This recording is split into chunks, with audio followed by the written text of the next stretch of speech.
अपना सबसे बड़े मैजिक शो में आपका स्वागत है। ये जो पैसे हैं ये हमारे कंट्री के अमेजिंग ग्रोथ को रिप्रेजेंट करते हैं। अभी ये जो ग्रोथ है फोरकास्टेड है 7% से ऊपर।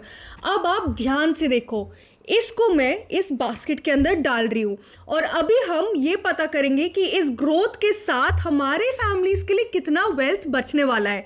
तो एब्राकाडाब्रा अडल्टिंग। कहाँ गए पैसे?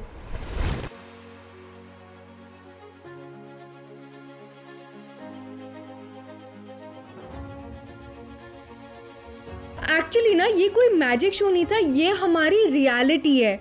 इंडिया में जो मोस्ट फैमिलीज है उनकी सेविंग्स 5.3% तक गिर गई है, जो 47 ईयर्स में लोएस्ट पॉइंट है।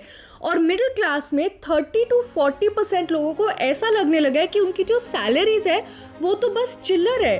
तो ये जानते हैं कि इंडिया में रहने का हिडन कॉस्ट क्या है, ऐसा क्यों हो रहा है कि हमारी सैलरीज तो आ रही हैं लेकिन हमें लगता है कि हमारे पास पैसे हैं ही नहीं।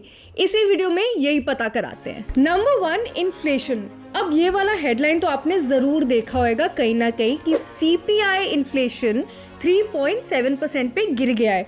ये पढ़ के हम सबको बड़ी खुशी होती है कि इन्फ्लेशन तो काफ़ी लो हो गया। इसका ये मतलब है कि हमारा कॉस्ट ऑफ लिविंग भी लो होगा, पर एक्चुअली रियलिटी में ये नहीं होता है। अब इसे समझने के लिए ना आपको 2 शॉपिंग कार्ट्स के बारे में सोचना होगा। पहला शॉपिंग कार्ट में आपके खाने के आइटम्स है, तो गवर्नमेंट इस वाले शॉपिंग कार्ट को देख के बोल रही है कि CPI इन्फ्लेशन आपका 3.71% है। तो ऑब्वियसली इसका ये मतलब है कि खाने पीने के प्राइसेस कम हो गए हैं। लेकिन आपके लाइफ में एक और शॉपिंग कार्ट है, सिर्फ खाने पीने पे आप खर्चे नहीं करते हो, आपके रेंट होते हैं, यूटिलिटीज़ होते हैं, रोज़ाना के खर्चे होते हैं। ये जो हैं 10 से 15% हर साल इंक्रीज हो रहे हैं। तो इसका ये मतलब है कि इन्फ्लेशन एक्चुअली अगर आपको पेपर में कम दिख रहा है, उसका ये मतलब नहीं है कि आपके एक्सपेंसेस भी कम है। आपके एक्सपेंसेस एक्चुअली काफ़ी हाई हैं। अब अगर आप 20 से 30 साल की उम्र में हो, आपके काफ़ी सारे पैसे तो इन बेसिक चीज़ों में निकल ही जाते हैं, रेंट, यूटिलिटीज़, रोज़ाना के खर्चे जो होते हैं। और आपकी सैलरी भी कितनी ही होगी, मतलब 20,000 से 30,000 वाले जोन में होती है इस एज में। तो शायद आपको लग रहा होगा कि बाय द टाइम आप अपने 30s में आ जाओगे तो पैसों को सेव करना और एक अच्छी लाइफस्टाइल एंजॉय करना और आसान हो जाएगा। लेकिन प्रॉब्लम है कि ये हो नहीं रहा है और इसका रीज़न है एजुकेशन कॉस्ट्स। अब इंडिया में क्या हो रहा है कि एक एवरेज फैमिली अपने बच्चे के एजुकेशन के लिए नर्सरी में ही सिर्फ 2.5 से लेके 3.5 लाख तक स्पेंड कर रही है। ये अर्बन एरियाज में भी हो रहा है और टियर 2 सिटीज़ में भी होना शुरू हो गया है। आप सोचिए होगे यार, अब दुनिया में इतने सारे गवर्नमेंट स्कूल्स हैं तो वहाँ क्यों नहीं भेज देते, वहाँ के तो रेट्स बहुत ही कम होते हैं। लेकिन पेरेंट्स को गवर्नमेंट स्कूल से डर लगता है क्योंकि एक तो इंफ्रास्ट्रक्चर कभी कभी ठीक नहीं होता है और सेकेंडली उनको लगता है कि उधर क्वालिटी एजुकेशन नहीं मिलेगी। आप सब तो ये जानते ही हो कि एजुकेशन इम्पॉर्टेंट है क्योंकि उसी के बेसिस पे हमारा करियर बनता है। करियर वाली रेस इतनी ज़्यादा कम्पिटिटिव होती है कि आपका सबसे बेसिक चीज़, जैसे कि आप कौन से प्री स्कूल में जा रहे हो, वो भी आज की डेट में बहुत ज़्यादा इम्पॉर्टेंट हो गया है और स्कूल्स इसी चीज़ का फ़ायदा उठाते हैं और हाई फीस चार्ज करते हैं। तो अगर कोई पेरेंट एक ही बच्चे के लिए 2.5 से लेके 3.5 लाख का खर्चा कर रहा है, वो तो उसकी सैलरी का काफ़ी बड़ा चंक है जो एनुअली स्कूल्स को जा रहा है। तो यहाँ से भी आपका कॉस्ट ऑफ लिविंग इंक्रीज हो जाता है और इस वजह से लोगों को लगता है कि सेव करना इम्पॉसिबल है और थोड़ी सी ज़्यादा ग्लैमरस लाइफ जीना भी और इम्पॉसिबल हो रहा है। और क्या आप जानते हो कि 31% स्टूडेंट्स सिर्फ स्कूल नहीं जाते हैं, वो साथ में कोचिंग क्लासेस और ट्यूशन्स भी जाते हैं।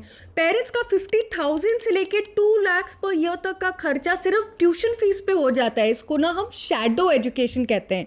आपको भी याद होगा कभी ना कभी तो आप मैथ्स या साइंस के लिए ट्यूशन तो गए होंगे। जो रेट्स उस ज़माने में होते थे वो तो अब है ही नहीं, क्योंकि अब ट्यूशन वालों को भी पता है कि कितना इम्पॉर्टेंट है उनके एक्स्ट्रा क्लासेस।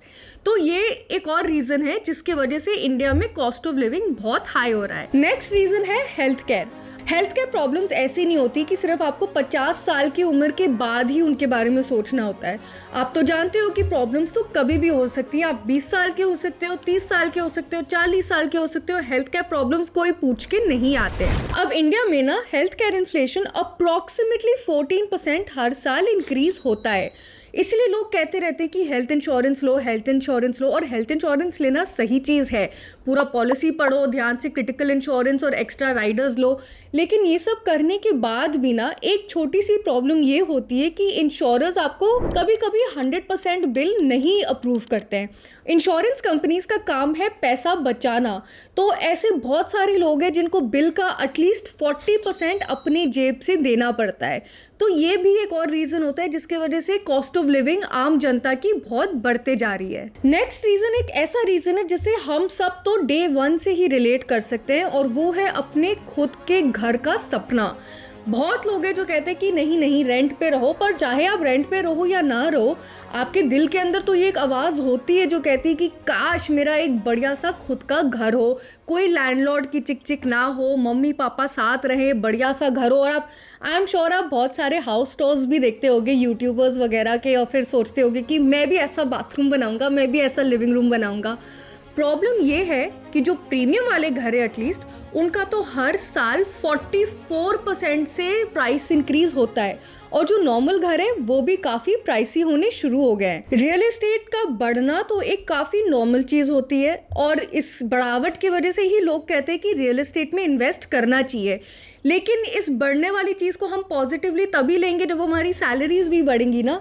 मिडिल क्लास की सैलरीज एक्चुअली 10.5 लाख पे स्टक है काफ़ी सालों से, और जहां एक ज़माने में ये बहुत अच्छा प्राइस होता था, ये सैलरी अब कम लगने लगी लोगों को। पता है प्रॉब्लम सिर्फ ये नहीं है, चलो आपने अपना घर खरीद लिया किसी तरह, एक तो EMIs की प्रॉब्लम तो हो गई ही, लेकिन साथ में जो घर का मेंटेनेंस होता है वो हम अपने कैलकुलेशन में ना फैक्टर करना हमेशा भूल जाते हैं। सोसाइटीज़ में आपका एक एनुअल मेंटेनेंस फीस होता है ताकि आपकी पॉश सोसाइटी पॉश ही दिखे हमेशा। पानी का बिल अलग होता है, इलेक्ट्रिसिटी का बिल अलग होता है, जो मेंटेनेंस का अलग खर्चा जो आपको अपने जेब से निकालना होता है, सोसाइटी वाले की बात नहीं कर रही हूँ मैं, जो आप खुद करते हो वो भी अलग होता है। तो इन सब रीजंस की वजह से आपकी सैलरी आपको छोटी लगने लग जाती है, और एक्चुअली इसका सोल्यूशन भी ऐसा कुछ खास है नहीं, because this is the reality of the world we live in. Reason number 5 है आपके टैक्सेस। जो हमारा ओल्ड टैक्स रिजीम होता था उसमें हम 1.5 लाख को बचा सकते थे सेक्शन 80C के अंदर, लेकिन ये जो 1.5 लाख की लिमिट है इतनी पुरानी है, मतलब 2014 के आसपास सेट हुई थी ये। आज के डेट में अगर आप इन्फ्लेशन से इसे एडजस्ट करोगे तो इसको एटलीस्ट 3 लाख होना चाहिए ताकि किसी फैमिली को इस सेविंग से थोड़ा फर्क तो पड़े। ये बिल्कुल चेंज नहीं हुआ है। जो न्यू टैक्स रूल्स है उससे चलो आपकी टैक्सेबल इनकम थोड़ी सी कम तो हो ही जाती है, लेकिन ये जो 80C वाले जो सेविंग्स हैं वो चले जाते हैं। तो ये एक और रीज़न है जिससे आपको शायद लगता होगा कि आपके सैलरी का बहुत बड़ा चंक मिसिंग हो रहा है। रीज़न नंबर 6 है जो ये हमारी डिजिटल दुनिया है जिसके बाहर हम निकल ही नहीं पा रहे हैं। आपका नेटफ्लिक्स, हॉटस्टार, प्राइम, हर चीज़ अब सब्सक्रिप्शन पे ही लेनी पड़ती है। एक ज़माना होता था कि 300-200 रुपए की एक CD आ जाती थी और वो पिक्चर फिर आपके घर पे ही होती थी, चाहे आप एक बार देखो या 50 बार देखो। उसी CD को आप अपने फ्रेंड्स के साथ सर्कुलेट करते थे, सब खुश होते थे, आप एक्चुअली चीज़ों को ओन करते थे। लेकिन अब खर्चे बढ़ गए हैं लेकिन ओनरशिप जो होती है वो कम हो गई है। आप अपने आसपास अगर देखोगे तो आप नोटिस करोगे कि हर चीज़ को अब एक सब्सक्रिप्शन मॉडल बना दिया है। तो ऐसे कहते हैं ना कि जेन ज़ी वो वाली जनरेशन है जो हर चीज़ को खरीदती है पर किसी चीज़ को ओन नहीं कर पाती है। इसमें आपकी कोई गलती नहीं है, ये एक्चुअली सोसाइटी का जो नया स्ट्रक्चर है वो इस तरह से बना है कि वो जितना भी पैसे आपसे खींच सकते हैं वो खींच लेते हैं। एक्चुअली इसी रीज़न की वजह से काफ़ी सारे जेन ज़ी लोग हैं जो अब पुराने वाले कैसेट्स और वीडियो टेप्स को खोज रहे हैं और CDs को खोज रहे हैं, और इन चीज़ों की एक्चुअली रिवाइवल इसी रीज़न की वजह से हो रही है। अब फाइनली आते हैं रीज़न नंबर 7 पे। अभी तक के जो भी मैंने आपको रीजंस बताए हैं वो आपके हाथ के बाहर है, मतलब आपकी गलती नहीं है, लेकिन ये वाला जो रीज़न है उसमें आपकी गलती डेफिनेटली है। ये है लाइफस्टाइल इन्फ्लेशन।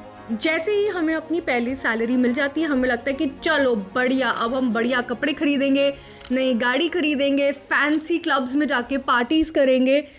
एक्चुअली ना ये बहुत बड़ा ट्रैप है। आप ये सब इंस्टाग्राम वगैरह पे दिखाते हो, आपको उससे थोड़ी देर की खुशी मिल जाती है, पर रियलिटी में आप अपने पैसे वेस्ट ही कर रहे हो। और ओके, ये कहने का ये मतलब नहीं है कि मतलब कुछ भी ना करो लाइफ में, सारा टाइम सेव करो, बोरिंग ज़िंदगी रहो।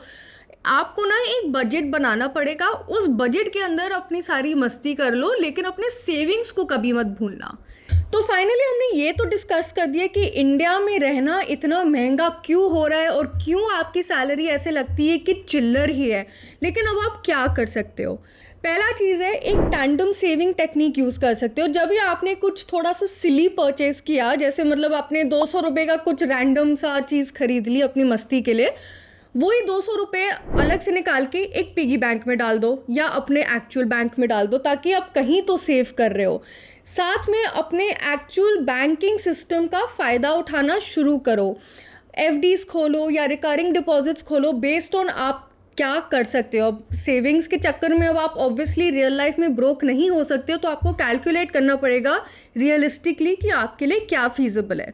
और जिससे पहले आप बोलो कि मेरी सैलरी बहुत कम है, मैं कुछ नहीं सेव कर सकता हूँ, तो भूल जाओ। हमारा एक वीडियो है जो दिखाता है कि आप 20,000 के सैलरी में कैसे अपनी प्लानिंग कर सकते हो और कैसे सेविंग्स कर सकते हो, तो उसको ज़रूर चेकआउट कर लेना, शायद आपको उससे थोड़ी हेल्प मिल जाएगी। और साथ में अगर आपको इन्वेस्टिंग के बारे में सीखना है, वेल्थ क्रिएशन के बारे में सीखना है या फिर टैक्सेस के बारे में भी सीखना है, paisasiko.in पे जाओ। हमारे वेबसाइट पे बहुत सारे आर्टिकल्स हैं जो आपको सारी इन्फॉर्मेशन देंगे जिसकी आपको ज़रूरत है।